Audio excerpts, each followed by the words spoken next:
Kathy. Kathy. Yeah. Yes. I'm gonna say that. Do we have anybody else on the phone? I know Dave is gonna call in. Oh, I don't know. Never really said. I thought he would have on this, though. It's open though, if somebody wants to I call. know. But I wonder how long we should keep it open. Online. I don't think we need, oh, but you're still doing it by Zoom. You can, anyone can join for Oh, the city council. Yeah. Okay, get us on the screen. You want me to do that? Yeah. You don't want it? Great to talk. No, I guess I do, because it'll record I mean, with it on, right? No. So this way, if I make a face, it was I can see myself. but you can't take it back. I think I made some faces. Real. That's okay. Okay, is everybody ready? Don't just put it on pause, though. It's not, it's live, it just runs funky on Oh, you. my goodness. Okay. Are we Yes, ready? yes. Okay. Okay, let's call the order. Will everybody join me in the pledge, please? I pledge allegiance to the flag of the United States of America, to the republic for which it stands, one nation, under God, indivisible, with liberty and justice for all. Roll call, please. Mayor Allison is absent. Tom Baylor, Here. Kathy Sherman, Here. Casey Kinsman, Here. Wendy Rainey, Here. Ann Schaefer is absent, Kristen Carpenter is absent, Ken Jones. Present. That's a formal council. Okay, the agenda's in front of me. Vice Mayor, Yes. for the purpose of the audience, may I just let the folks know that Sam Greenwood is sitting in the manager's chair due to an illness for our city manager, and later on we'll be officially appointing her as acting city manager. Okay. Any other on the agenda? Motion to approve the agenda? You can just say it with no objection. Okay, with no objection? The agenda is approved. Disclosure of conflict of interest, expert communications, anybody? And communications completed by visitors, we don't have any guest speakers, audience comments regarding agenda items, 3 minutes per speaker. Please come forward and state your name and address, record.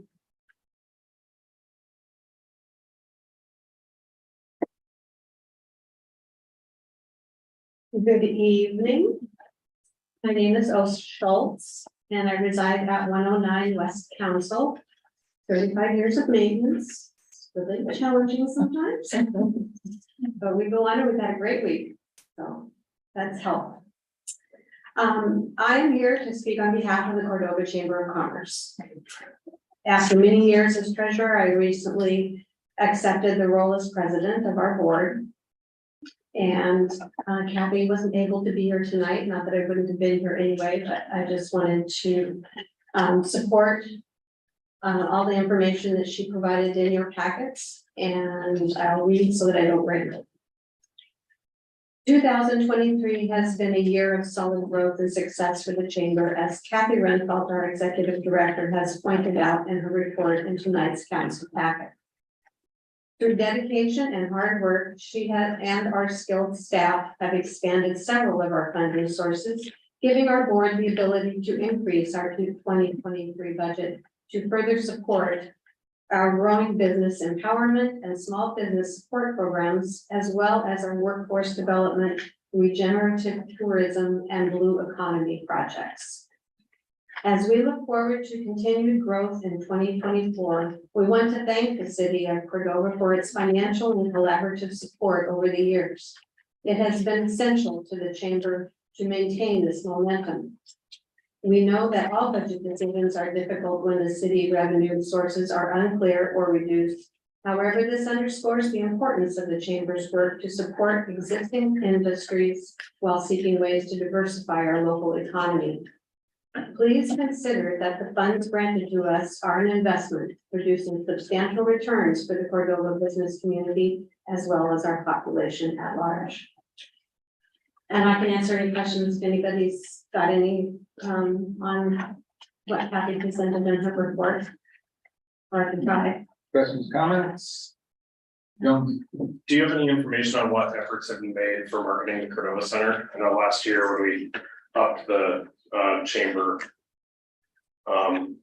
funding, we asked for some deliverables on, you know, getting some marketing Right, efforts at least started yeah, for the. as far as I know, everything that Kathy intended to happen has happened. Website support, staff. I can't give you the actual follow through on that, Kathy, but I'm sure. But I know that the MOU hasn't been signed. That's the only thing that I'm aware of. And she has made investments as far as marketing goes and advertising and things like that. And she's got a format. But Sounds like that's something we would bring at budget time. yeah, it's more of a Kathy question. I can just add to that discussion a little bit too, because we've held up on the MOU because we've now hired, the city has hired a Cordova Center event coordinator. And part of her position too is also to do marketing. Okay. So we're kind of evaluating that right now and probably gonna revisit the MOU just a little bit. Yeah, And I've been, great.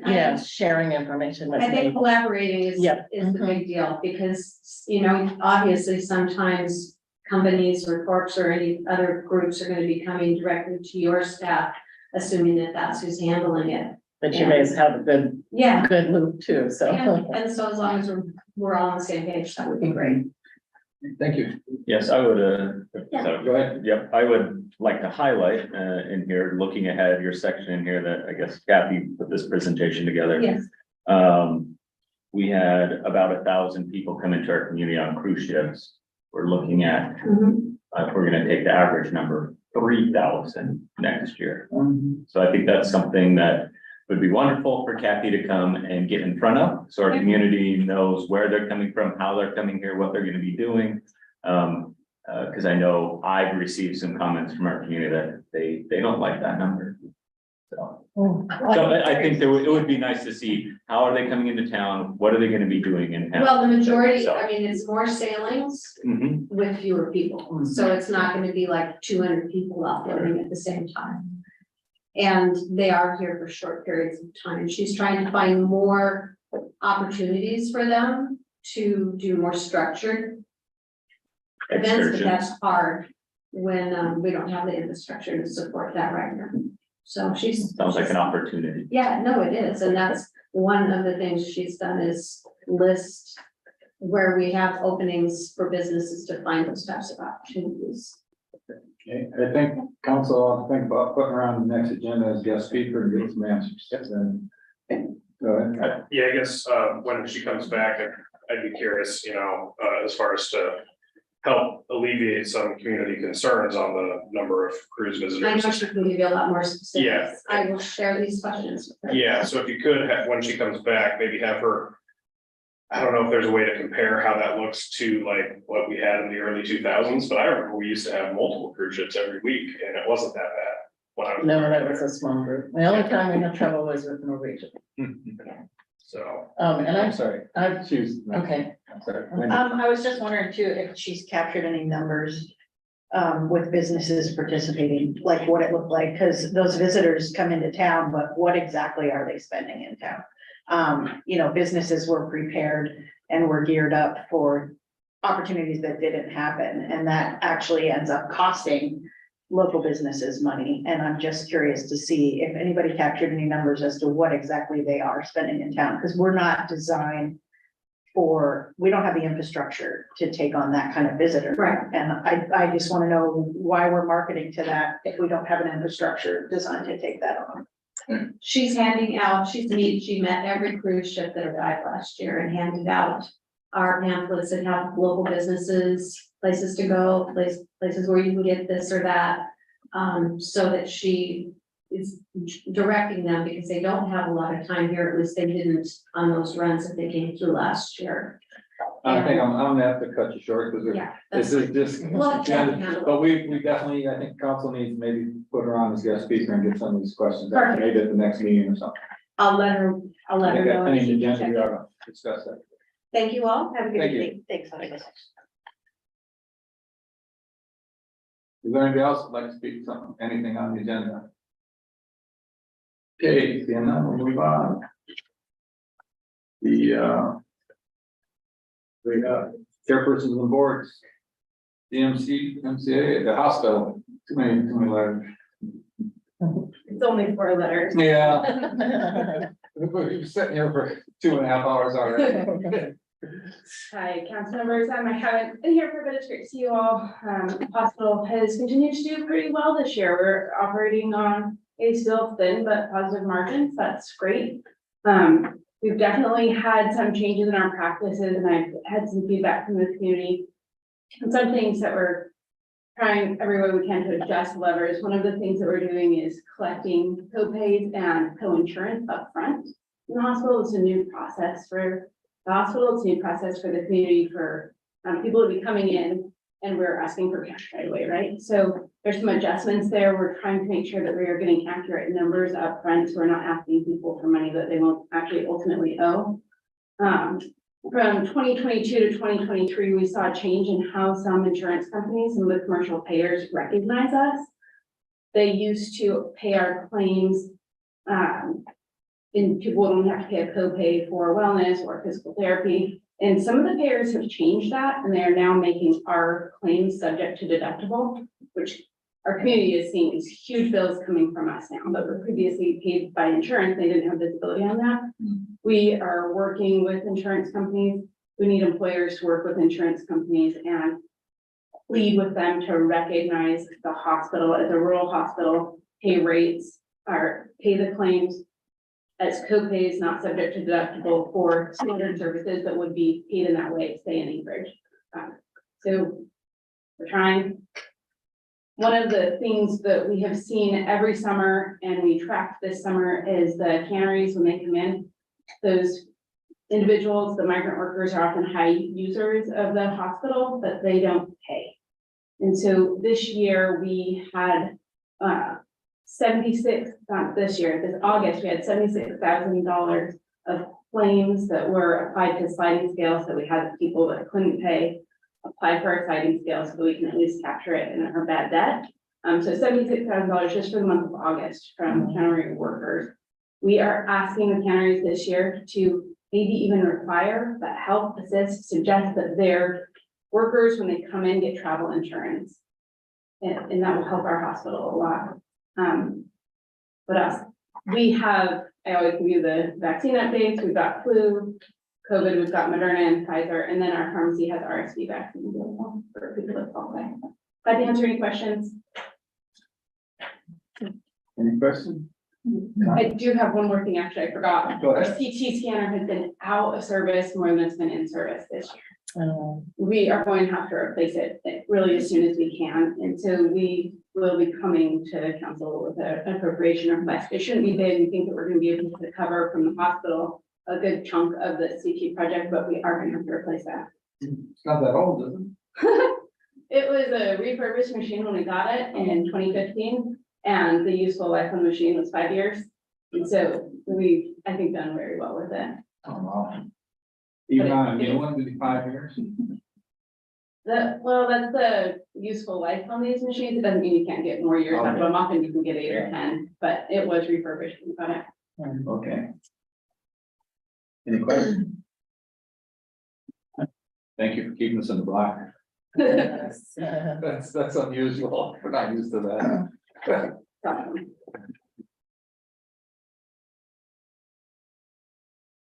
Hey, school board?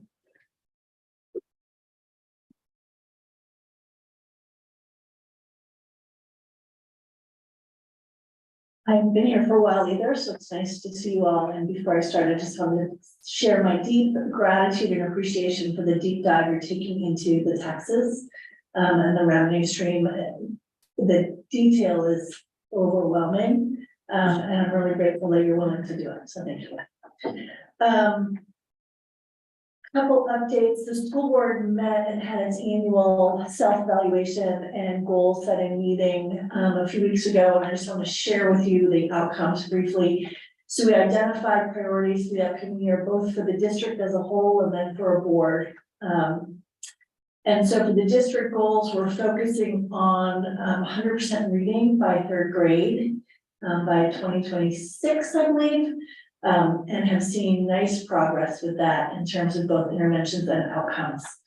The district is going to continue to focus on engaging families and community, and part of that is that family engagement in that reading skill development.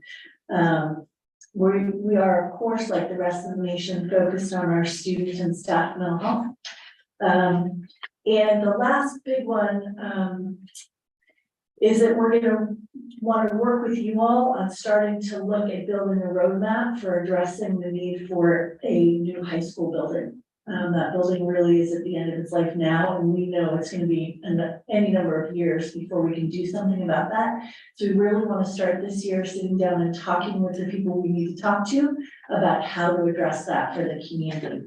And again, understanding that that's a multi-year process. So our goal this year is to build the roadmap. Outline who we need to talk to, in what order, how do we assess what the need is, what are the rules and regulations, sort of all that stuff. So that's our goal for this year, is to start that roadmap. And the board is, those goals are on the board's goals as well, but also we're really looking to use the data we've been collecting over the last couple of years in terms of both academic outcomes and student success overall, and use that to really shape our priorities, budgets, curriculums, to just keep building on the strengths that we see in the district. And the board is really focused on that curriculum development piece this year. And again, ensuring that we're making sure that that academic and curricular resources are available for our students, for them to get where they need to go. So that's really been the focus of the board. I was super excited to see the student council's report in your packet, because we have been working with the student government, both to improve their access to learning and civics engagement, and also to help them feel more confident in doing things like showing up at city council meetings, writing letters to the city council, et cetera. And we're super excited to support, the reports at 7, and I thought it was 8, but maybe it was only 7 students going to the statewide Student Government Association conference, at which one of our students was nominated as the top delegate. So that was a high point of the month, in addition to our students' outstanding performance at state cross country. Yeah. Any questions? Questions, comments? Do we have a student rep, or is that just a general report from council? We do have a student rep, Ariana Ryan, and I think one of the challenges is, I apologize, she's the rep to the school board. I don't know if they've identified a rep to the city council. I don't believe they have. Okay. And again, one of the things we're running into is the students that are involved in student government are also involved in, 10 other things and working. So we're working with them to carve out a way to do that. When you say new school, I'm assuming that you're gonna take the model we did with grade school and remodel what we have. I think that that's a question on the table as to whether that's the right answer or not. And we don't know enough about the building. I mean, that's certainly an option, but again, that's part of that roadmap of how do we even make that decision? Pretty easy, there's no land, but yes, the decision's gotta be made. Yeah, thank you. Thank you. You could revamp the 1925 high school. What's that? Revamp the 1925 high school. Oh, yeah. I was joking, Mark. We have correspondence from Dave Janka. Comments on that? Okay, the Plan and Zoning Commission resolution. Recommends CIP. Page 5.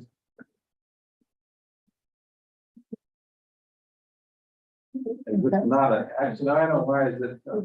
Did you pass it? Oh, no, not yet. Okay. I think we've been doing it just, like this for a while in What's that? the CIP resolution for P and Z. It's not an action item. Right, it's for information. Okay.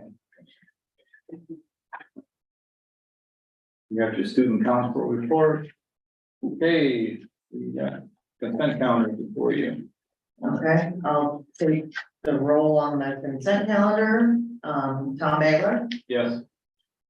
Kathy Sherman, Yes, Casey Kinsman, Yes, Wendy Rainey, Yes, Kristen and Ann are absent, Ken Jones. Yes. The consent calendar is approved. Okay, consideration of bids, and contracts. Council direction to manage and negotiate a contract with, was it Cordova Design? Corvus. Corvus, page 14. And we get a motion to get it on the table. Okay,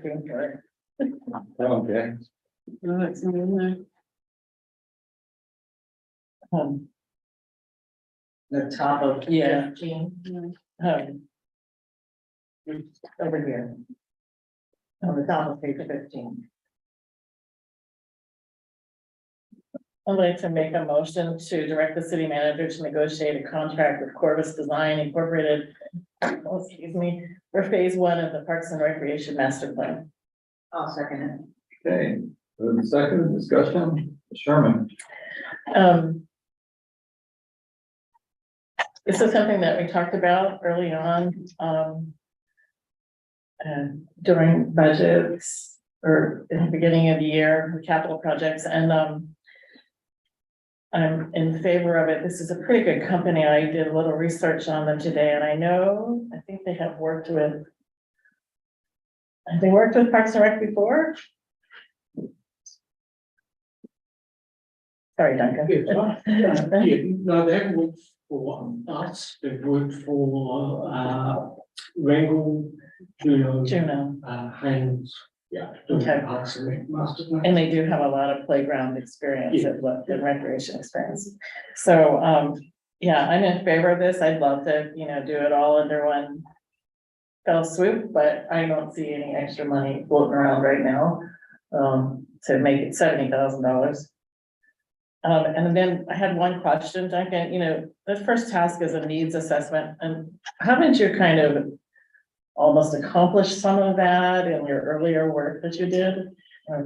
Yes, but you could always, effectively by needs assessment, we need to go out and say why people want to use our funds. Right, so what you did before was kind of more physical structures assessment, right? Yes. Okay, That will feed into that. That's- right, and so this is kind of bringing the public together, yeah, like what we did with Cordova. Okay, so yeah, I'm in favor of this. I'm in favor of this. I was chair for Parks and Rec for an uncountable number of years. I don't remember. And a master plan is desperately needed.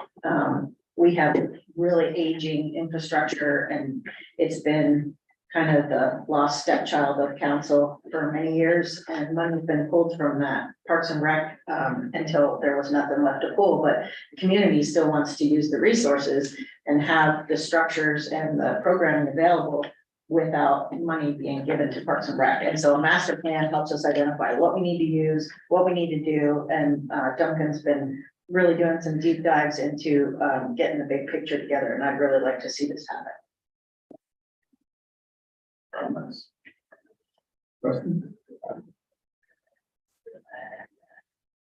this is nice. And that's what I can say. This is a really nice thing. But I think there's other important things that are communicated. I'm gonna support this, getting us where we need so we can have the conversation of where money's gonna come from and present that to the community. This is how much it's gonna cost to do X, this is how much it's gonna cost to do Y, this is how much it's gonna cost to do Z. And by you saying, yes, you want this, then you're saying, okay, this is where the money's gonna come from. I would like to see some of this, go towards master plans for sewer or water, the not so pleasant things that, in our community that are in dire need, I would say, before we can even really throw money at the fun stuff.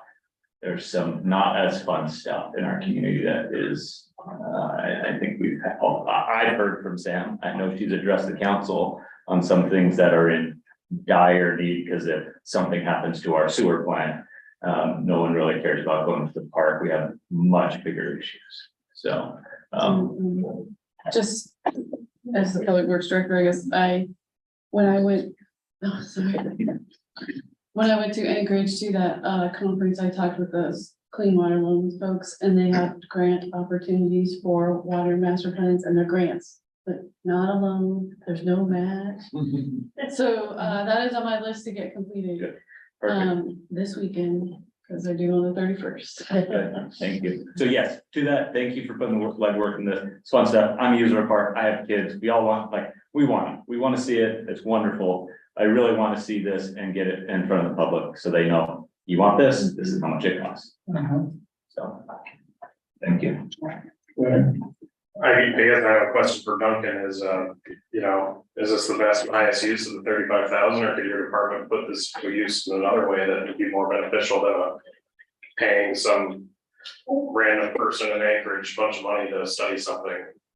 Yeah, we need some direction. This is a 20-year plan, what are we going to do with what we've got? Because what we've got isn't gonna last 20 years. So, yeah, we need some professional expertise. Because part of this plan is helping us build an implementation plan. How are we gonna pay for things? What do people actually value? I think it's a really important strategic piece of work. Okay, well, that's not for me. I'll support it. I just, you're the one that has to live with this department every day, and I don't, but it's a lot of money, 70 grand, broken into 2 fiscal years is a lot, so, thanks. Okay, I'm in the same camp as Councilman Kingsman there. There's needs and wants, and this is definitely a want in my view. And if you're gonna tell me you need this to move forward, to look for grants and do things, I'll support it. But if you tell me, I just wanna go out to the community and say, do you want a park? They're gonna say, yes, you're gonna come back to council and tell us you need $100,000. I'm not gonna support it. Because that's a component in all of these surveys, no matter what this is, happens is, do you want a full-time police force? Do you want parks? Do you want Bedarkie? Everybody's gonna say, yes, we want those things, but we never say, if you want Bedarkie to remain open, this is what's gonna cost, and we're gonna have to increase taxes to get it. That's the component. And if we can use that to educate the people and then narrow it down what they want, then I'll support this. And that's part of the outcome is, a financial plan. Right. If you do want this, how do we actually structure that? But we've never done that. No. And I know you've did great strides in our parks department. I appreciate that. And it really, all I'm saying is we use this document to make informed decisions for the future. Our hospital's back and saying we could use 35,000. Second time around, I think Wendy had her hand up first. Are you second them or first? It doesn't matter. Second round. I just, at some point, it comes down to decisions are gonna have to be made. If the community wants to continue to have a pool, then maybe it's time to give up the darkie. I mean, there's hard decisions that have to come, and they're gonna come really fast. And we're talking about a pool which is integral to life and safety. I mean, we teach every kid in this town how to survive in the water as they go through elementary school. But I think when those conversations come up, having some numbers to back them, that's why the engineers evaluation of our structures was important, not only to get grants for future, but to be able to have those conversations to say, okay, you want the pool, that's great. Well, then we got to give up the Bedarkie building in order to be able to afford to move forward with the pool. We have 2 gyms in this community. Do we really need 3? What else can we do to get the money to get what you want? And yes, it's great that it's always the bottom of the want list, but there was a strategic plan put forth by this community and recreational opportunities were at the forefront. And we can't have recreational opportunities if we don't have the infrastructures to do that. So it's time to start looking at Parks and Rec as not being the low hanging fruit. And this helps that. I was just gonna add that, with the work that Duncan's already done with the physical structures and engineering assessments, and then to have a component that involves the public. You go to Rasmussen Foundation, that's what they're gonna ask for. So, he's doing it in the right order, even though it's costing us. But sometimes you have to spend money to make money. And that's what they're gonna ask for. Okay. I think the motion's, got discussion, motion in front of you. All those in favor, say aye. Those opposed? Motion passed. Thank you, Duncan. Thank you, Duncan. Okay, we're to the mayor's report. He's not here today. City manager's report. Acting city manager, I guess we should say Oh, that. yes. So I'm learning a lot about budgets, and Susan and I have been talking about a few things. So our goal, Susan helped me find what Helen brought forward in the order that she brought things forward last year for budget meetings, which we're already behind on. So we are going to have the revenue discussion, which was first last time. And we will bring forward, the revenue numbers as projected, as closely as possible using contracts, grants, distribution, and prior experience. So that one's gonna be a little talking with a lot of people. Property taxes budgeted with no increases. So whatever we got this year, we'll have that amount. It's probably gonna be a little bit projected though, I guess, because we don't have them all, correct? Correct. Okay, and then sales tax, same thing with the projection into the last quarter. Raw fish tax will have the average, the 5-year average, with the new 22's fish tax. And, we can also have a discussion about the fee schedule at that point. I haven't had anybody talk to me about the fee schedule, but we are kind of in a little bit of flux right now, so I might try to round up some people and see what their thoughts are on the fee schedule. And then we'll schedule that at pending agenda, but I think we're thinking before the next meeting, a little work session, we'll talk about that. And then we'll have our feet on the ground a little bit more to figure out how we move forward. But staff is putting numbers in ClearGov. It's due October 31st. I think we'll get there. Everybody's doing pretty good, and that will be helpful. And then we have come to a tentative agreement with the union. Until it goes out to them to vote, which will be the week of November 6th or 13th, they are haven't committed to the time frame yet. We don't know, because it has to pass them. Once it passes them, then we will have a discussion with Will and the whole impact. So right now, we're just at an agreement, so personnel costs are still kind of unknown. Is there anything? It's a lot been. Did you want to say anything about the harbor? Yeah, Colin is gonna talk a little bit about the harbor. I know there's been some talk on the street about permitting and such, so he's gonna just clarify. Nobody came here and talked to us. Of course not. Good evening, everyone. Colin Bronson, here to give you the update on the South Harbor project. So demolition has begun. I'd call it demolition light. We started stripping things off of J and K, repurposing some of those, saving some of them because they're expensive items. We want to keep them for our usage in future. I would anticipate significant removal of floats probably the first week of November. If I were betting, that's when it's going to happen. Reason for that is wholly dependent on permitting. So I'll get to that in a minute. Design, we're at 100% design. We have not issued the IFC, which is issued for construction set of drawings and design, but comes usually very quickly after 100%. That should probably be the first week of November. Fabrication, we are well past 60% of all fabrication complete. There's a load, the first load of floats is actually in Whittier right now. It was bundled with some stuff for Whittier, so they're going to transship, move stuff around, and then start bringing it over here. The first week of November, should be here about the 11th of November. At that time, the local construction, I say local demolition, rather not construction, demolition being done by Cordova Construction will be complete. And the stuff that they couldn't complete, pulling piles primarily, and maybe some heavy lift stuff that they were unable to do, will be completed by Turn and Marine. So they just have the capacity to rip out piles without breaking them, breaking the mud line or somewhere else. So that's when they'll finish that, and then as soon as that's done, then they'll roll into actually pounding in new piles. They'll start on the uplands, the civil works side, and weather and equipment and all that stuff, depending on what we can do.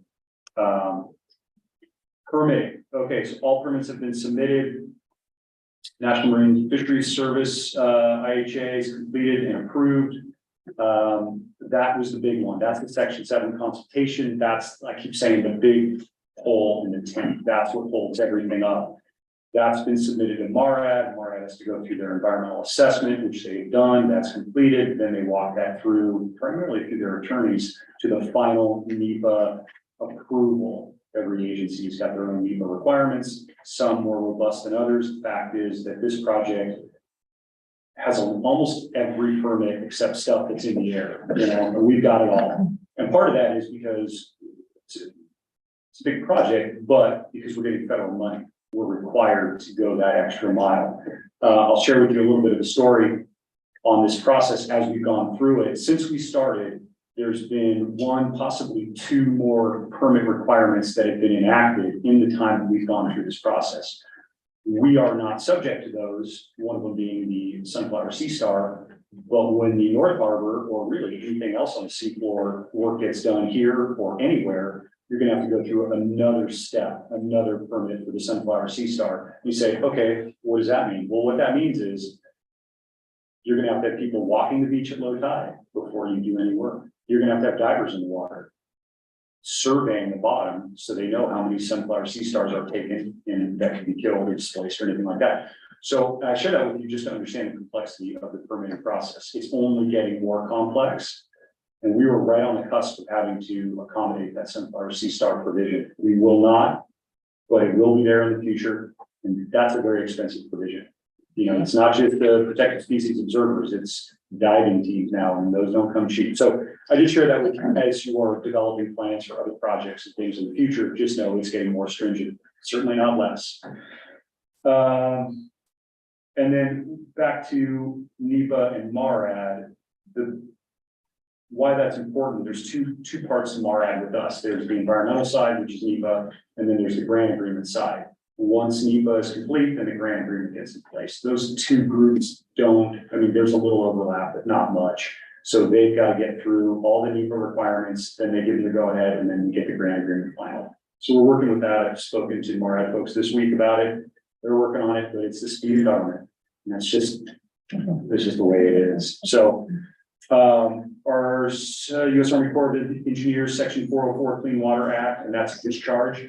That's still in process, but that's not linked to NEPA with MARAD. That's sort of standalone. That's primarily for dredge, but you have to go through the process to say that, hey, this project is not going to dump dredge material or fill material into the waterway. So that's coming. They anticipate, as of conversation today, on November 9th, we'll have that along with the Section 408. Section 408 Corps of Engineer permit is not tied to MARAD's NEPA, but that is the one that I spoke about earlier about G-float. And if you remember that, that's where G-float stands in the Corps of Engineers project, meaning it is right smack dab in the middle of the fairway. And it was approved in 1979, built in 83, something like that. On further review, like any other construction, you got to get things up to code. it's been reviewed and they said, wow, hold on, you have this float that runs right through the middle of our channel. We can't have that. So we have to have an exemption to allow G float to be rebuilt. So that's process. So that's coming as well on November 9th, but it's been there for 40 years.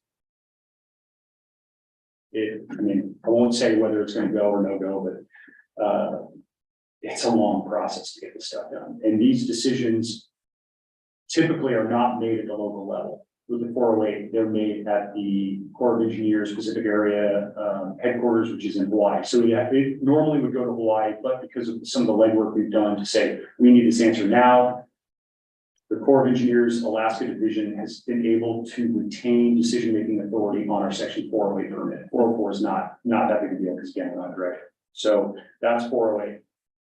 Any questions? You with me? Okay. Our Alaska Department of Environmental Conservation, Section 401 Clean Water Act Discharge Commit is completely approved. That's a standalone that doesn't hinge on anything else. It's a state permit. Our U.S. Fish and Wildlife Service IHA for sea otters is, I would say we probably get that in December.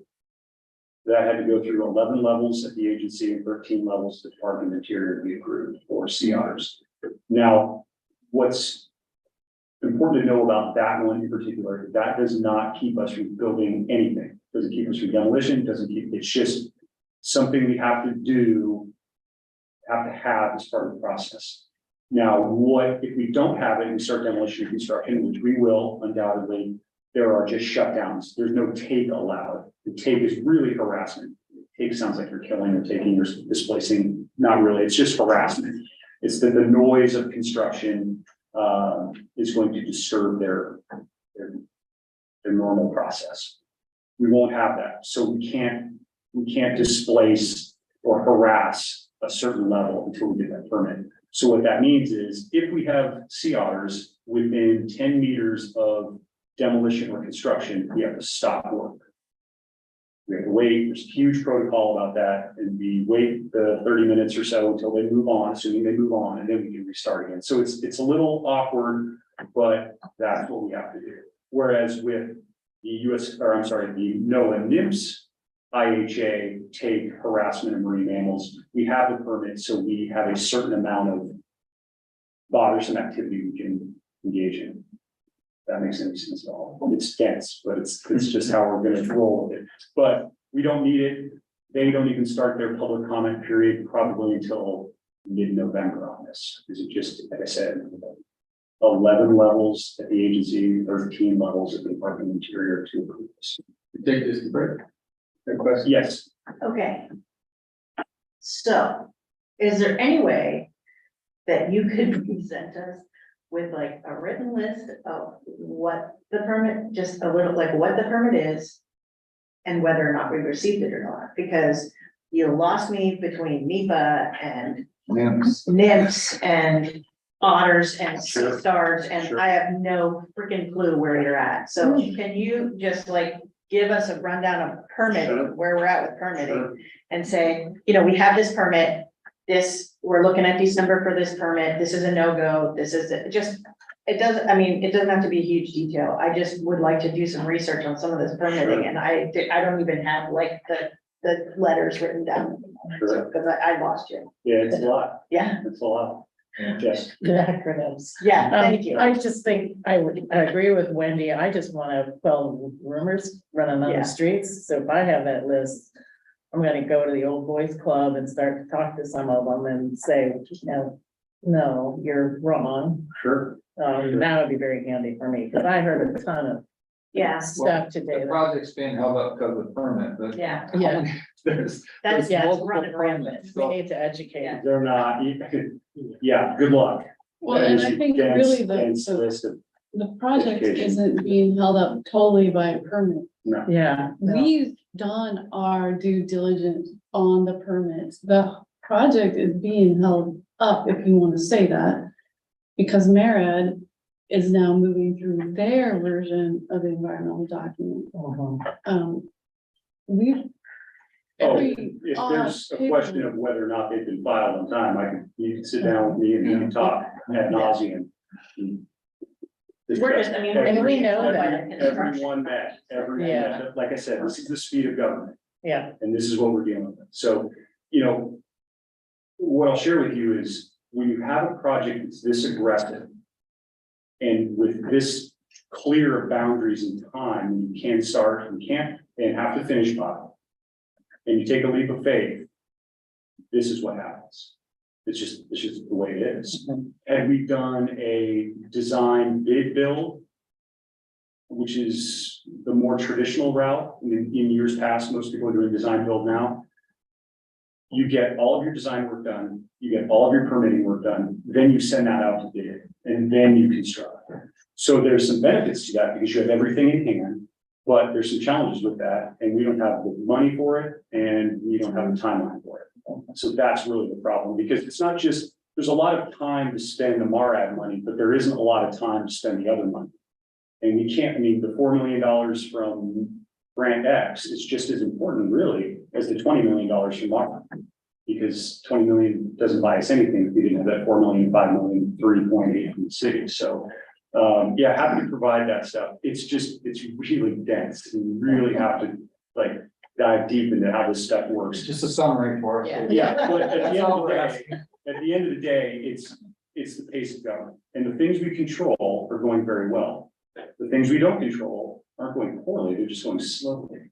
So that's I think of value. So that's permitting. Funding overall, 13.9 million spent, just over 13.9, 3 million in outstanding invoices and 3 million remaining in non-federal money. So it's getting tight. Harbor vessel relocation, we're at about 95% vessels moved. Tony and his team have done a fantastic job about getting everybody moved out. We, moved around spaces in the North Harbor at A and B, accommodated a bunch of boats, more than we thought, and we overestimated, and now we have room. In the shipyard, got lots of room, there's order where we thought there was going to be chaos. So that's a very good thing. Again, Tony and his team did a great job with that.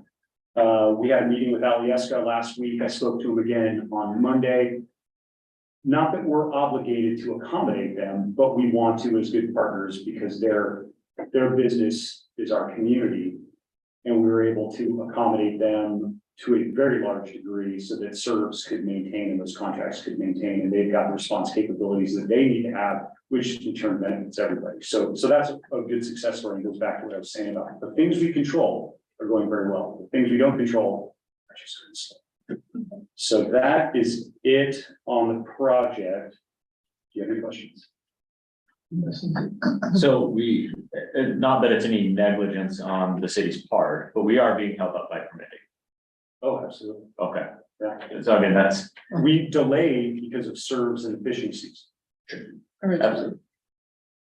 Original, but then in that time, we should be there by now. I mean, there's things that have taken 10 months that took other cities in Alaska in the last year or two, 3 months. Right. So just stuff. So I can just offer a piece of advice there. Yeah. In construction business of my life. You might want to think about having a conversation with your contractors and yourself and say, look, if you've got any questions, concerned, or you don't understand what's going on, please come to me. Don't go up to Alaskan or the other bars and start shooting your mouth up about what's going on, because that's what's creating a lot of issues. Yeah, I appreciate that, but I can't chase down the. No, you can tell the folks that, look, come talk to me if you got questions. Absolutely, but this is what's going on and what happens at bar. Okay, thank you. Sure. Anything else? Okay. Thank you. Okay, any questions for the city manager, acting city manager? I have one, Sam, the city council approved an RFP for the property out at the impound site. I haven't seen that come out. Is there a delay reason for that? What's going on? Oh, you mean to write one? Yeah, well, it's not out to the public. Right.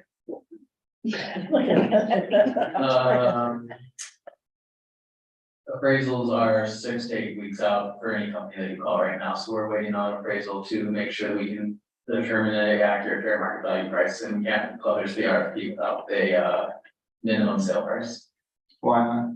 because it's required by code. It's required by code that we put a price in. A minimum. A minimum price. Okay, And, okay, Yeah. so. All of our properties are on the internet. We can look up any piece of property we want. that's the tax, You can- that's value. Okay, you can Google Earth that property. Hmm. Why can't somebody in Anchorage or assessor just go down there and go tomorrow and say, here's this property? That's an assessor, not an appraisal. Okay. The assessor says they have to physically come down there. You keep saying assessor. Right. But yeah, well, even if they don't come down here, they are so backlogged with appraisals that to get a report is taking 6 to 8 weeks. Yeah, Interesting. I got one in 2 weeks when I went, so that's interesting. That Yeah, the city can't do that. yeah. Mm. I've And called, so we have to have, it doesn't make sense if we did, so you would say we have to have it to give a minimum price. we don't have to have an appraisal, but I don't feel comfortable deciding what fair market value is. You're not going to. Yeah. Until we sell the property. The RFP requires a minimum sale price, so when people put in their proposal, they say that, they'll meet or beat the minimum sale price. Of $25. We will accept nothing less than $25. Right. So if we put something out there that is well below the appraised value, It doesn't do anybody any good if we don't put a realistic price in there. Right. and that's Okay. how we've, That is, it's how we've done it yeah, in the past. I'm still also working on getting things, straightened out with the state regarding the Baylor lot, and so, so no rush. Okay, yeah. all right. I mean, is there a specific reason that you want it rushed out? No, I just asking, it was asked me by a couple people, and I said, Yeah. I'll find out. So no, if there's other issues, by all means, deal with I them. mean, the code allows the council to determine fair market value in whatever method they want, as long as they make a method. So if the council would like to determine a fair market value, I'm more than open to hearing what you guys would like it to sell for, and I'll just put that in the RFP. Well, if you're not comfortable with selling a lot before you have another place to move it to, then Yeah. that's your priority. I'm sorry. Good, well, there's your answer. Sam, your metal barge is in Yakutat, just so you know. I know where it We is. saw it. Yeah, I could give you a quick little update on that if you want. So I did talk to Marvin Adams, who is Yak Timbers CEO. Yeah, they are in some bankruptcy. They are in appeal process. He says he has buyers. He says he has people who want that. I have also talked to Holly just to make sure that their stuff on our property is not a big issue. So right now we're in a wait game, until it sounds like court for him is figured out, and then I don't know what's gonna happen. They did make a good dent. That was good. We got something out. We didn't invest anything in that agreement, so thank goodness. And so, yeah, so, Marvin wants to do it. I know he has the drive to do it. It's just, whatever's gone on in that part of the money world. That's all I know for now, but yes. City clerk's report.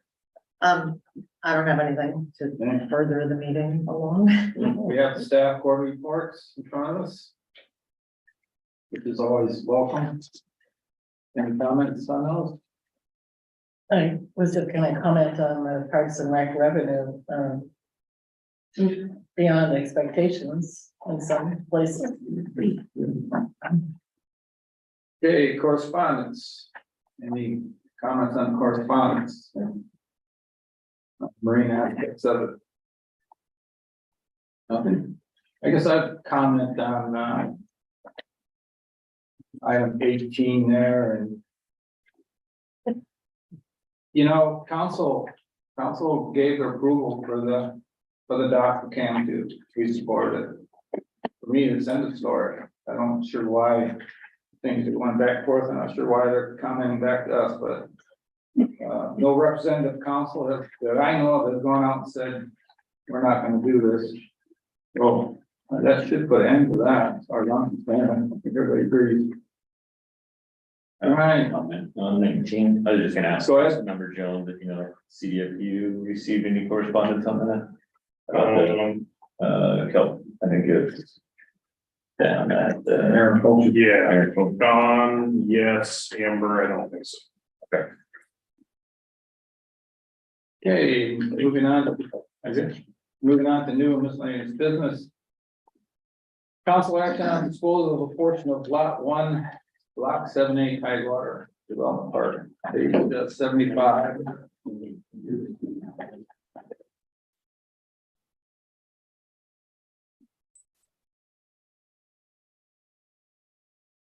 Anybody wish to discuss this?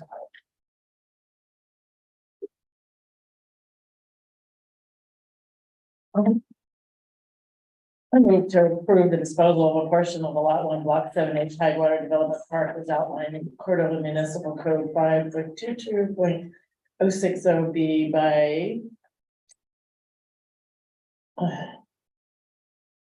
And I guess I'm gonna fall back to what we had talked about many times. Was, I think if we're going to lease this, we need to offer it up to the public. Need number 2? Number 2, yeah, or 4. Yeah. 2, I guess. Second. Yeah. Discussion. I just think, and I'm not excuse me, criticizing this business endeavor at all. I think she's just knocks it out of the park sometimes, but I think this breakwater lot has just such a sordid history all around. And there's a lot of other discussion about how it should be used and what should be on there. And I just think it would be better to involve the public in this discussion. And excuse me, I'm sorry. And I do have a few concerns just about temperatures out there and operating through the winter, but if she says she can do it, that's fine. But my overall concern is making the public aware. I'm sorry, who's second? Me, and I will agree with, especially the comment from the public on this one.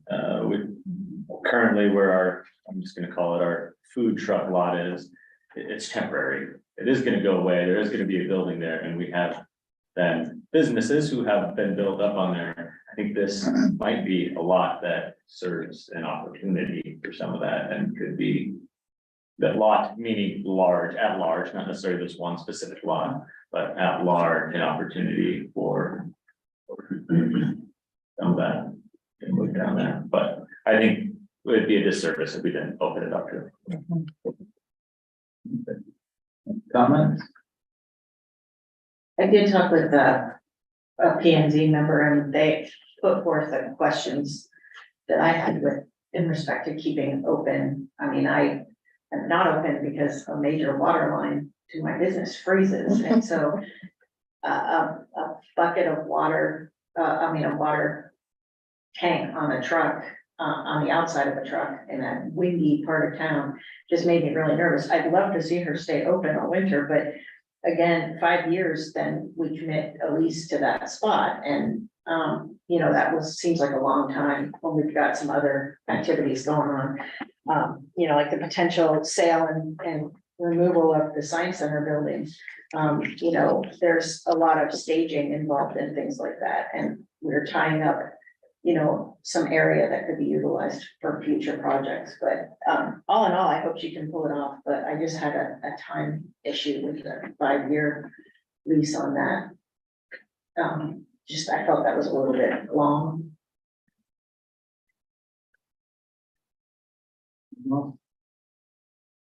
Yeah, I don't think tying up the lot is wise. I think there's other food trucks that like to go out there, or may want to go out there. I think she previously emailed or entered into a short-term lease, which administrators proved that they are less than 1 year. Well, then if she wants a year, let's see if we can't make it a year lease, but going out for multiple year leases, if something does come up. Yeah, I don't know. Can I just, what are your thoughts on, Kevin, and I read some of your thoughts, or at least response to her correspondence. I think that's, to me, that's fine. Yeah, I think if we did do a long-term lease, obviously we would include provisions that are similar to that for the Forest Service or anybody else in the harbor area where if something comes up that we need to do something with the harbor, we have the ability to terminate the lease with appropriate notice. So, at a minimum, I think we would need to do that. Yeah, it's ultimately up to you guys if you wanna open up this request to the larger public. She does already have, this lot doesn't have sewer and water. So any other business that would wanna go out there, unlike the other food trucks, which are in that lot, they hook up to the existing subs there. These new, they would have to then invest money in the infrastructure to handle their own, raw and, gray water. Not that somebody wouldn't want to do that, just she's already equipped to do that, so she's had to do that. But yeah, I guess I don't have a leaning one way or another, besides just making sure that, like others have said, we don't tie the property up. Obviously, she wouldn't be leasing the entire lot, it'd just be the one portion that she's in currently. There'd have to be accommodations where we work with the streets department, because that is used sometimes as a snow dump. They've already said that they don't believe that it'd be an issue, and before the snow falls, she would need to meet with them, and they would need to coordinate where, hey, the city is gonna use this area for our snow dump, she has to pay for her own private snow removal and where they're gonna put that stuff, so, that can all be handled. But yeah, so I guess that's really what I have. Thank you. And that answered my snow dump question. I've always commented too that I feel for the brick and mortar places that are offering the same service. I know at least one, I'm not a coffee maker, so I don't know if there's two. But, you have a brick and mortar place, you're paying a lot of expenses, a lot of property tax, employees, and then you shuttle off this little van and compete against you. It's kind of an unfair advantage, but not that it's not needed, but I think it's always something to keep in mind too. Go ahead. Susan, let me know if I'm incorrect on this, but I believe when people have long-term leases with us, then they do pay a portion of property tax, like their equivalent share of it. Oh, yeah. So that's something we're not collecting from our current lease, since it is a short-term lease, we're just collecting monthly rent. Whereas if it was a long-term lease, it would fall under our taxing provisions to include a portion of property tax as part of that as well. Is a year a long-term lease? Our code, this is back to that code versus policy discussion. The code is very clear, it's been kind of a policy decision that anything 12 months or less, or less than 12 months, we just done an administrative approval, more of a land use permit than a lease. And so that's kind of where it flips between the two, depending on the length. And I almost mentioned during the work session about whether or not food trucks get taxed like trailers. We've never had any that are in a place on January 1st of the year. And that's our trigger for grabbing value on something. So this would be interesting. I'd explore whether our building gets taxed based on our code. But also, if she had the long-term lease, it would be possessory interest on the land, like the way other leased land goes.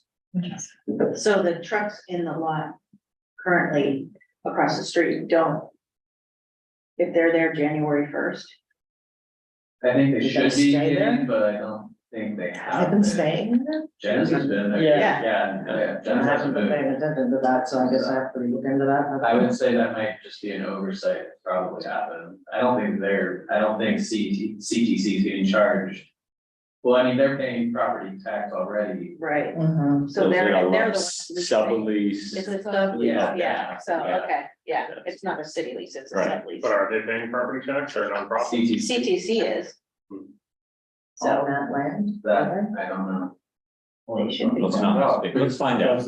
Well, remember that work session? We're getting all those applications ready to send out to all the. Well, the CTC nonprofits. is exempt, but their leases would not be exempt.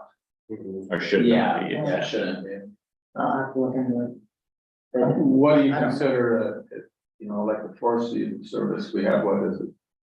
I should know this number, how many months before if we say. I think we did it was 16 or 18 months, but I would do less for this because, What- you know, what this would can be you do? picked up and, you know, pulled away in a month, you know, I mean, I'd probably, you know, 30 days or 60 days, 90 days, you know, something like that, because like, again, you know, she does move this currently every year, so unlike the dock and things like that, that would take longer to deal with.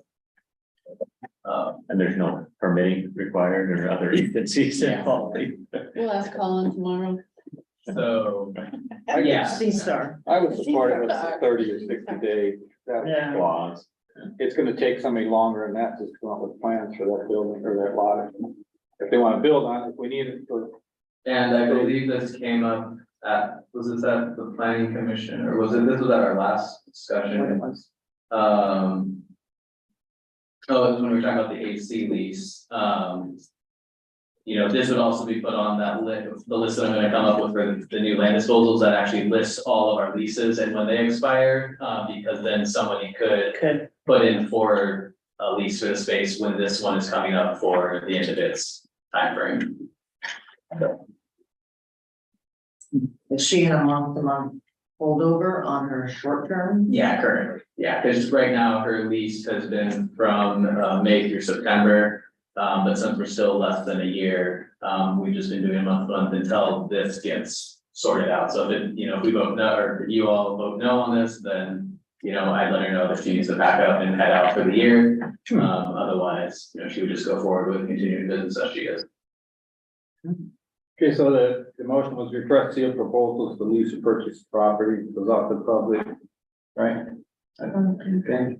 Can I ask a question? Yep. I apologize for not knowing the answer. So if we vote no on this, do we still go out for proposals or no? Okay. No. No, yeah, if you vote no on this, then it would just be dead, and then, you know, she could then just do her normal 6-month lease next year. Okay. So. Go ahead. I would feel more comfortable with option one than option two. So then we need to vote yay or nay on what's on the table. Well, You're gonna make No, amendment. if you want, You can amend it. it'll have to be amended motion, and then we could discuss it. So if you wanna make that amendment. Okay, so, Mr. Vice Mayor, I'd like to amend the motion to, move to approve the disposal of a portion of lot 1, block 7A, Tidewater Development Park is outlined in Cordova Municipal Code 5.22.060.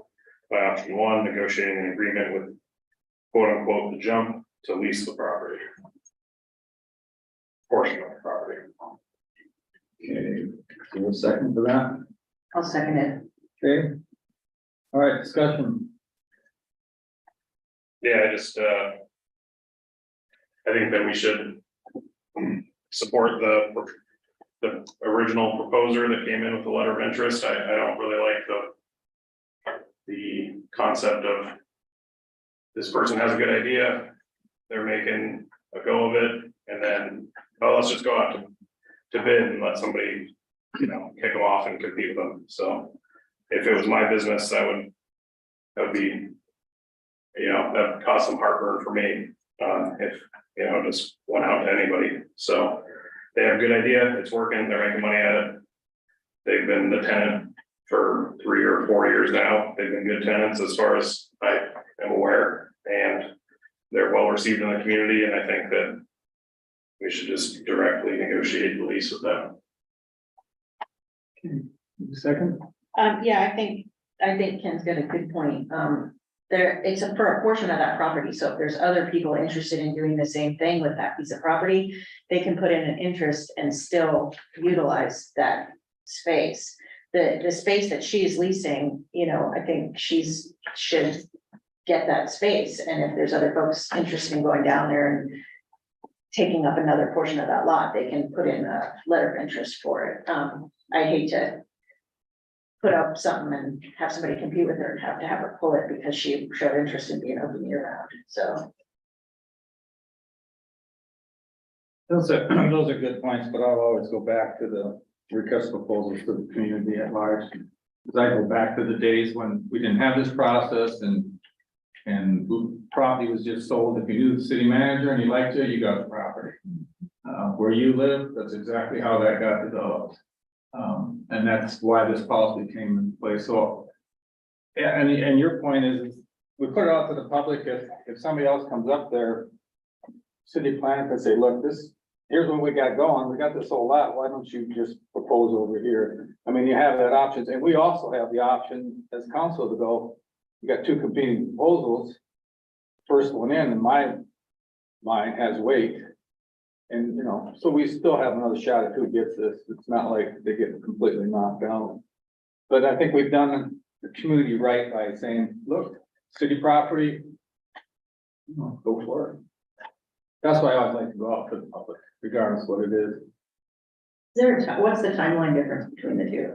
What's the timeline difference between negotiating directly with the jump and getting her approval or not approval as opposed to the sealed proposal out to the public? The sealed proposal process, you're probably looking at adding 2 months. It's gonna take me a week or so to get the RFP together. Then I have to get that published, then it has to be out for 30 days. Then have to bring those proposals either back directly to you or to the Harbor and Planning Commission, depending if you want their input on them. So, P and Z, the proposals have to go to P and Z and then city council. okay, yeah, I just couldn't remember if the proposal has to go proposals. back to, Direct negotiation will come. yeah. So, like I said, that's the biggest thing, is you're probably looking at least 2 months, because you've got, the week to get it ready, the month that it's out, and then however long it takes to get it on the next council meeting once the 30 days closes. But Or she can still be operational too that whole time. Yeah, And there's no concrete gonna get poured in that time if we're done. yeah, well, I mean, I don't think there's any concrete getting forward ever. Go ahead. So Kevin, you said that the next land maps, when they come out, you will have this piece of property, the breakwater fill, on there as available for lease.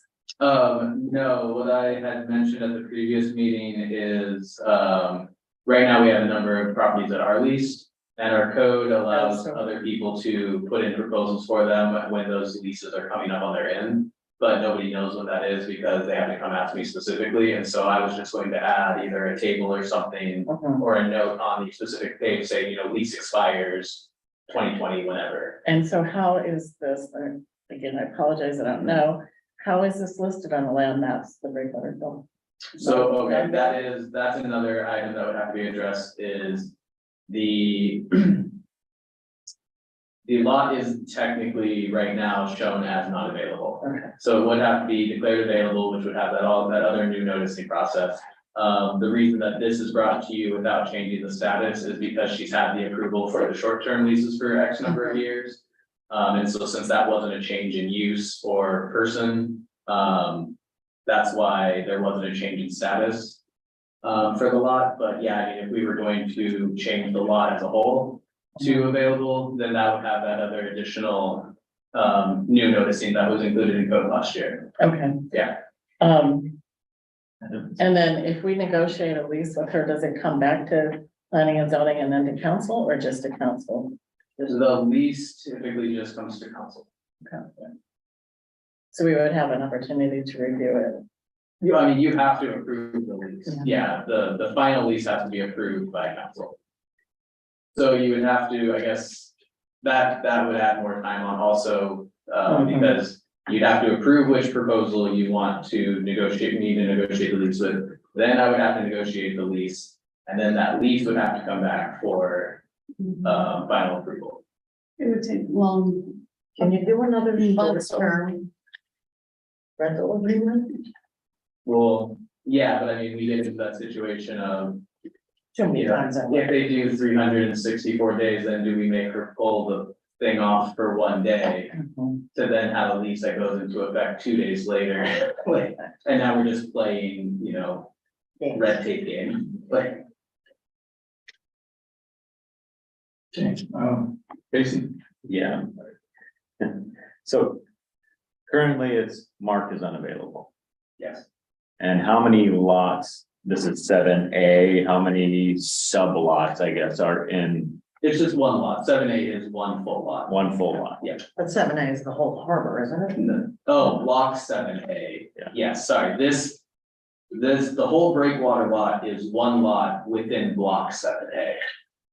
Yeah, so lot one of block 7A, so how many lots are within that piece of block 7A? How many other pieces of land could be leased out Within the breakwater lot. within that breakwater? However, I small mean, yeah, portion they don't- somebody we don't- puts in for. We don't have to lease it by the lot. That's why like she's just would be leasing a portion of lot one. Gotcha. And then we could do a lease for a separate portion of lot one. Well, then I think that comes back to, then we need to have a conversation, a bigger conversation of what piece of this, if we're saying that someone wants to put in a proposal and you're saying, well, we could do this, you know, you may want this portion, but we could put you in this portion. Well, we need to define where our snow dump is in that area and which could be open for seasonal and which could be open for year round. And that isn't currently established No, now. no, And that needs to be That established. is, yeah, and I think that's something that, would be good to make sure that we do this year while they're out there doing the snow. So then going forward, we would know, okay, this area could be a year-round area, and then like you said, this Right. area could just be a seasonal area. So with me, the way I'm leaning is it's unavailable, and she has a business there, and that's great. This is nothing against Stephanie, great products. But if it's currently unavailable and she's wanting to extend lease to me, I think the right thing for the public is to put it out. If it was currently on a already open for lease and they could come talk to you and say, hey, when's this lease available? If someone looked at the map, that's not even on their radar. Yeah, And that to me isn't doing right by the public. yeah, like I said, it's kind of in that weird situation where because she's been doing it for so long on a short-term basis that she did get an approval at some point to be out there. But yeah, exactly like I said. It not- sounds like not- this is a perfect opportunity for just clean this whole mess up. And then we can have a smooth product moving forward, something that's easy for the public. And especially with the leases established on the map, that's a great idea. And I fully support that. I think for me, where I'm at, I would support this going to public. And again, to Councilmember Baylor's point, if someone does come in and have another sealed bid, and that's an opportunity for you to have a conversation of, hey, we actually could put you right here. And if not anything else, that's drumming up more business and potentially more revenue. There's also a discussion about putting a covered space out there, Yep. which you could eat at. So I don't think it's a whole bad thing. I would, if we're going to lease though, I would put a clause in. That's 60 to 90 days or 30 to 60 days. I would put a clause in and I would make it shorter than 5 years. Those are just my feelings, but I think the breakwater fill could be, it's never been used to its full potential in any way, shape or form. It was a Mark Lynch reminder. People gonna try to comment before I have it. Yeah, so the Harbor Commission unanimously recommended this to us, the Planning Commission unanimously recommended this to us, so I would like to see us move forward. I could get behind shorter than 5 years. We want to offer a 3-year. I like the idea of a 90-day out clause. We find a higher, better use. But I would like to see us move forward with direct negotiations, and that's why I made the amendment, so. All right, so that's the amendment on the table is for direct negotiations. So let's have a vote on that. All those in favor, say aye. Those opposed, say aye. Aye. I'm sorry, did you vote? But that No, I fails. was gonna say, do we 2-3. need to do a name vote? Well, we heard it. Okay. It's 2-3, it fails. Okay, so now we're back to the main motion. Which I think we're all in favor of this with conditions that there will be a short. Okay, Actually, if, just for staff clarity, this may require another amended motion. So based on the discussion that I've heard is you don't want to just do a RFP, you also want to do the full land disposal map update to change the status of the lot to available. Is that what we're also discussing, or are we just discussing for this one specific portion of the lot? I have a follow-up to that. If we put this out for lease, doesn't that automatically put it available? Yeah. Yeah, that's why, yeah, so I just wanna make sure that we're on the same page, that if we go through the RFP process, that is going to require that the status changes to available, because now we're no longer going with a previous approval for a specific use. So this would initiate a land disposal map update, which one happens annually anyway, and they happen multiple times a year. But I just wanna make sure that we're all on the same page on that. And then with that update, are you able to lump in the lease terms in that same update? Yeah, I If we're gonna would, make it I more would efficient. issue the, well. The way the code's written right now is with our new update is the status of the lot cannot be changed until after a 30-day notice that the status is being considered to be changed. So I can line those two up to where I issue the RFP and I notice the lot status at the same time, so that it would then be able to be all done at one council meeting, once the RFP has closed. But the terms of the lease are decided by council when the lease is put before you, Yeah. not prior. Like, so they put their proposal in, somebody might wanna do it for 100 years, making that up. But they put that in their proposal, and those terms are all negotiated on the contract, not prior, not in Sure. to there.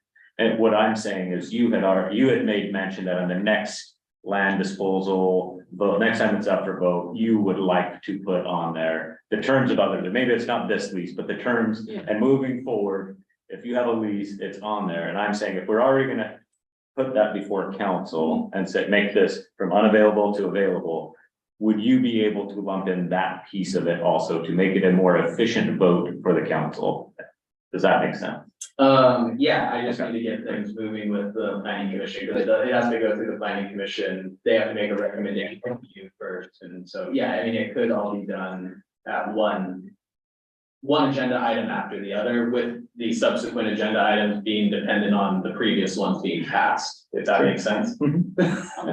So, have a chain of approvals, but yeah, I mean, you guys have done, the council has done that before, where you change the status, and then the following item is dependent on if that status gets Well, changed. so we're not really doing that tonight. Do you think that we're out of order and we should have to bring this back? Or do you think it can be all in one fell swoop? Do you, in this memo, do you speak about? No, and that's why I was saying, I think, I guess that's maybe a question for you, is this a agenda item that needs to be properly noticed for open public meeting? And I don't Because- like the idea of it becoming available in council's eyes. Well, they wouldn't Just by- they wouldn't just be by- making it available tonight, they would be initiating the notice process. All right, So then that that's at the okay. next meeting, Then that's or in okay. 30 days, I agree, then they would make the decision. I agree. So I guess I don't think we'd be running anything about No. by. If you just approve it initiating the as process. number 2, that's okay. Would you like concurrence from council? I think we need to speak to, I'm sorry, again, are we thinking like a 60 days or 30 days? If something comes up that they have to move, what we think is a fair amount of time, because that's what we're gonna put in this lease, correct?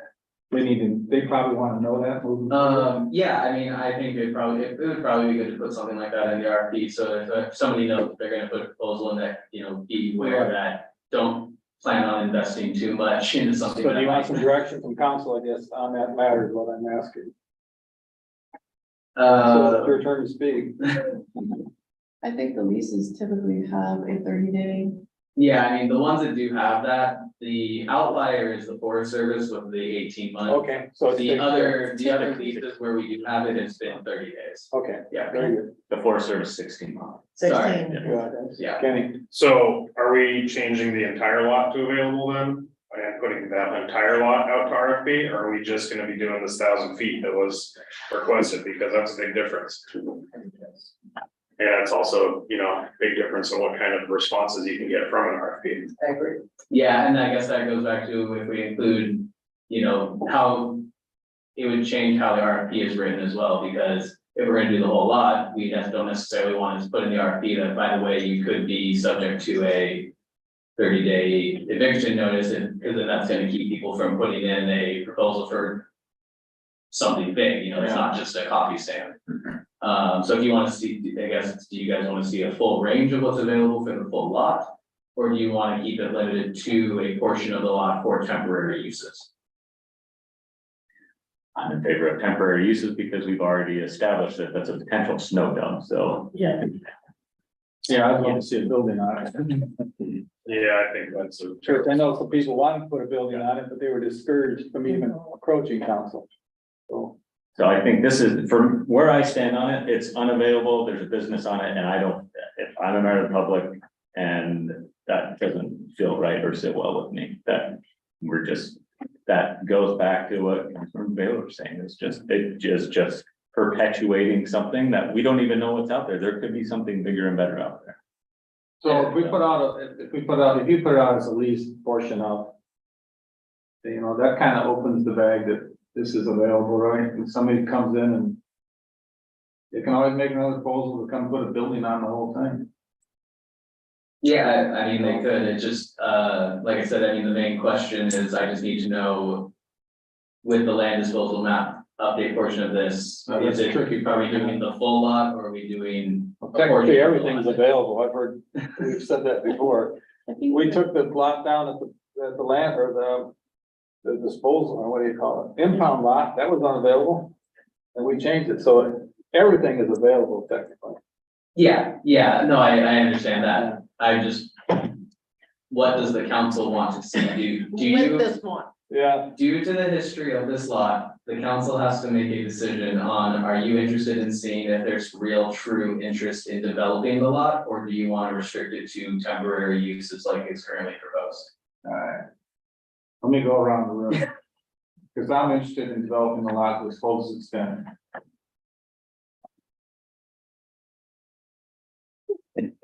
I'm not against that, I would. Yeah. And this is a pretty big can of worms. We just talked And we about- were just talking about meeting revenue, so this is a potential opportunity for revenue, so There you go. how could I say no to that? Yeah, So you support the full yes, lot. Well, I support my failed amendment, but you know, if that's the way council wants to go, let's develop it. I'll support the whole thing. I support the full lot. Determined. I wanna see you tell the guys that they're gonna lose another snow dump. Until it happens, I guess, I mean, Yeah, we do will have to address it. Yeah. and we can. Because address every it. time you lose a snow dump, the snow doesn't go away. Yeah. And we still have to take it somewhere. Time, money and energy. Send a permit to dump it off the top. and what I would like to see is some of these snow dumps that leave is portion of that funding is allocated for equipment. Because I mean, it's, at some point, we're gonna develop our downtown snow dump area and the snow is going to have to be transported out. It's the way any municipality All right, goes. another meeting, another topic. But it's, So I wanna be on the record that if you're talking about snow dump, that's what I support. My answer is I would support the whole lot. Okay, so there you go. Okay. Yeah, Okay, but- consensus. let's take the So vote. we have the main motion in front of us. It's basically going to go out to the public, we support the business. Right? You realize there's gonna be a lease and you're gonna put a cap on that. All right, all those in favor, say aye. Aye. Those opposed? Okay, motion passed. That hurt. That was painful. You told me. Just for a cup of coffee too. Okay. $1 million bagels, you guys are. And some really good donuts. Okay, can you guys appoint Sam as the acting, please? Okay, yeah. Nominate. Council final Lieutenant, you're gonna acting city manager. Until Helen Howard can Do return to we- the job, it should be the motion, okay? So I make a motion to appoint Sam Mantha Greenwood as acting city manager until the time in which Helen Howard is healthy enough to return. I'll second. Any discussion? Sam does everything else, I know she can do this. We need an acting city manager. Yeah, we do, we got budget. Now, I'm gonna say, do you want to do this? Yeah, I mean, I'm not gonna vote for you if you don't want to do it, so, Yes. okay, I'm all in favor of that. Well, I'll support it. Do we need to put a time limit on this? How far out are we gonna go if our city manager? I mean, is unwilling to return? I mean, what's our? Do we have And history you, on? and for you, are we gonna have to hire somebody to help with budget session or bring somebody in? Yeah, you're got a lot on your plate. If we go through the whole budget process. Well, I think we're probably gonna be pretty darn close to that. I don't know. But we have accountants firms that I can work with. Well, it would be fair for council to understand that there may be some extra costs, but you may have to reach out, right? Yes, that would be fair. I mean, if we need to go with this eyes wide open, just. It's a huge undertaking. Yeah. Cool. Are we all good? I don't think you need to put a time frame on it if you say until Helen can return, because then we'll come back to you if that Yeah. circumstance If changes. she can, yeah. Just so it understands. Okay, we're all good. All those in favor say aye. Aye. Those opposed, motion passed. All right, where are we at? Pending agenda? We talked about raising the tax cap. We talked about getting more information from the chamber. So if I understood you correctly, we'll start with revenue projections at the next meeting, and that will also include sales tax and. The collected and projected, yeah, for year end, and then you know, the things like, school bond debt reimbursement, all the things that has been done before, and so I'll just do my best to get those. Is that also going to be a time for us to discuss the cap? Or do we want that in a, yes? I'd say yes. That's revenue for next year. Everything's on the table. Good, got it. Yes, I'm sorry. So when is the next meeting? Because we're a week late this time. I know, I mean, at this point, we have a meeting scheduled, yes, for November 1st. So Sam and I think we can pull together enough information for you guys to have. Do you want to just do an hour before the regular meeting?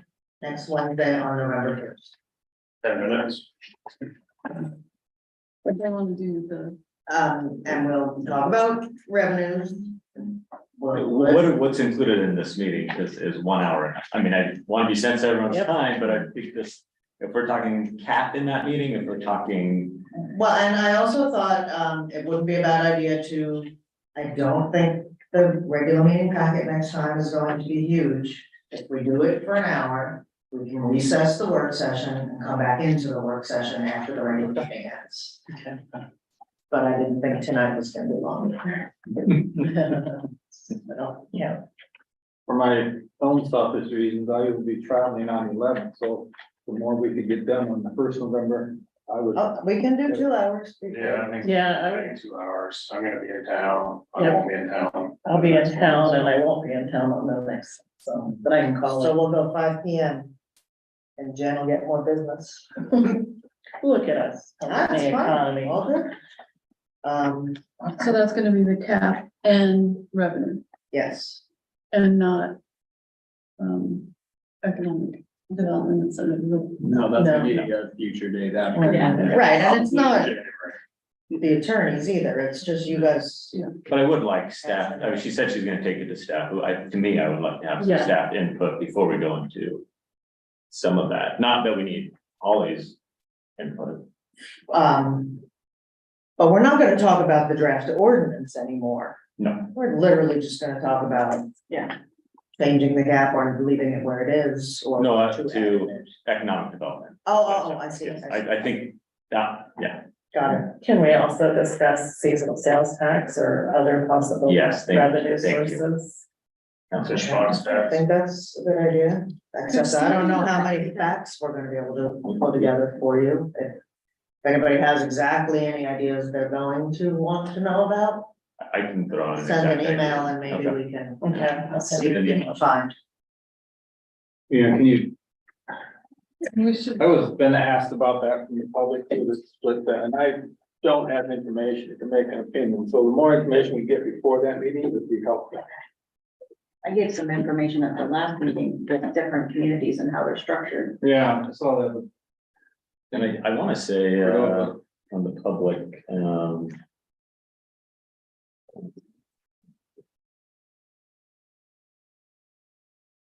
Somebody gave a comment. it was, Kelsey Hayden. Had a breakdown of which community, and pretty much all of Southeast had what they were split for their tax. Some had split, some had no, some had, anyways, a whole range. It was Yeah. pretty helpful. Her letter came We to want to me. have tax cap on the next meeting. So that was separate from tax, that was split, Seasonal tax, grid sales. sales tax, seasonal sales. All right. Yeah. Is there anything else that we want to prioritize on that? So for the economic development work session, that's gonna be just council and staff to talk about what the criteria and things that we want to talk about. I assume that work session will be after the budget and all of that stuff is done, so we're probably looking December or January. I just want to know so I can have talking points ready for that meeting. I think January. Yeah, I think January's pretty realistic, probably even 2nd January. Okay, Yeah, go the first. Okay, what about, I'll be. do we want to try to invite the Chamber of Commerce for a little bit of an update at this next meeting, or? Yes, I would. I would really like to see them bring their budget too. Okay, I don't know if we got ask for that, but. Ski hill. Yeah, has Ski Hill submitted a budget yet? Yeah, I could look at, I don't know how we typically get it. Did we send it to you? not me. Well, I know Ski Hill, we were having conversations of when our lease is up to change those provisions. I think it was still a couple of years. Yeah, that I is. really want to Very long. get them, but that process to change I believe their it's not tax till status. 25 or 27, unfortunately, but it is at the top of my list of I think many things that I would like to suggest for future leases going forward. Okay. Yeah. Good. You want, Chamber at the regular meeting as a guest speaker, or do you want her at the budget? I'd say the regular meeting. I would say, yeah, there's a lot of questions. Yeah, I'd say regular. and I want as much public to hear that because those are questions. All right. So just a guest speaker. Yeah, and we're just gonna have to go one meeting at a time on this budget. I don't think we have a schedule fine, set yeah. out just yet. So Yeah, Ski Hill, just so, We'll look it up. We'll look at some I of know, those but I extra just- entities. okay. And But I had to get- Was there anything else that we're, think, we got a pretty full list Yeah, already, but, no, I, all right. Hey, do we have an executive session? We do not need the Okay. executive session. Audience participation. Audience of one. Megan, say something. Okay. I wanna go home. All right, council comments. Start over here with Charlotte. This was intense. And I'm a little logy after my COVID shots. I hope that I took good notes. Wendy. Yeah, no, I appreciate Kevin's input. I'm excited to see the list from college because I was well lost after the first 3 acronyms. So I have really no idea other than some C-star things that we have to look at. No, we don't. No, we no, don't. Don't have to- We don't have No, to, it's see, I didn't even know if we had to look at it. No, we lucked out on that one. When we get the North Harbor grant. Yeah, okay. Anyway.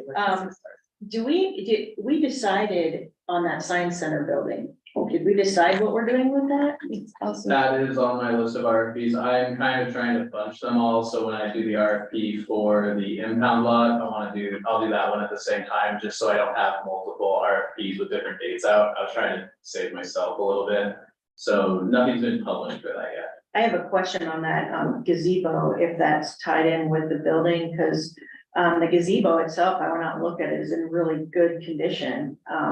I wonder if that could be separated out from that Okay, building. we're getting off our, I know, but that's in the future. That's my input. I would like to see that. your comment would be, can we save the Can we gazebo? save a gazebo? There you go. Thank you. Mr. Kingsland. Thank you. Some good conversations today. Thank you. Always informative for me. I want to thank, and it probably doesn't feel like it just because the way we voted, but Stephanie with the jump. Thank you for putting this out here. Unfortunately, it put things on my radar that weren't before, that primarily the lot wasn't available. And that's probably my biggest thing. Had the lot been available, I would have voted a totally different way. So thank you and sorry, but, and again, look forward to the work going in the budget cycle and yeah, the harbor project, hopefully people are listening, they probably weren't, but got an answer, and hopefully we have some talking points to go out to the public with Harm and Will after Colin gives us some better info, some digestible information. But that is whatever we can do to stop rumors in our small community. Goes a long way, but it is tough to chase them sometimes. So, thank you. Okay. No comment. Okay. Well, I guess I all but Kenny's comment, I'll echo. And as we go through this, I do appreciate staff putting their hand up, patiently waiting, and I would encourage any staff member that we need your input as we talk. We may be creating more problems than that, but that doesn't mean if we want to go a certain direction that you say no, we say yes. So, but it is very helpful to have you here participating and giving your input in order to manage this like the rest of us. So thank you. So with that, we'll adjourn the meeting. Turn around.